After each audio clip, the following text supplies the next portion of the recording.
Системите за рано предупредување може да спасат многу животи, но дали истите постојат и како функционираат во земјите од регионот? Неодамна македонските граѓани ја добија следната SMS порака од Центарот за управување со кризи.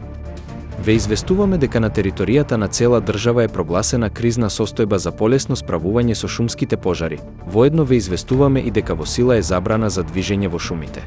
Ова беше тест на системот за алармирање на граѓаните преку мобилните оператори во случај на вонредни состојби предизвикани од елементарни или други непогоди.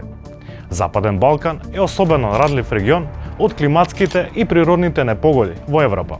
Според UNDP, во последните 20 години во вакви екстремни настани биле погодени над 4 милиони луѓе, а биле предизвикани штети од 6 милиарди евра. Проекциите се дека климатските промени ќе се засилуваат, а исто така и екстремните временски појави. Неопходни се дополнителни мерки за приспособување и надградба на системите за рано предупредување. Анализата на UNDP покажа дека системите се фрагментирани и не се земени во предвид повеќе факторските ризици.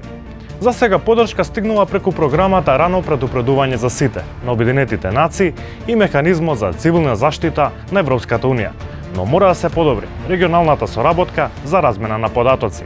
Препораките се да се усогласат националните системи со европските, да се едуцира населението за видот на предупредувањата, да се зголемат вложувањата и да се употребат новите технологии за справување со катастрофи.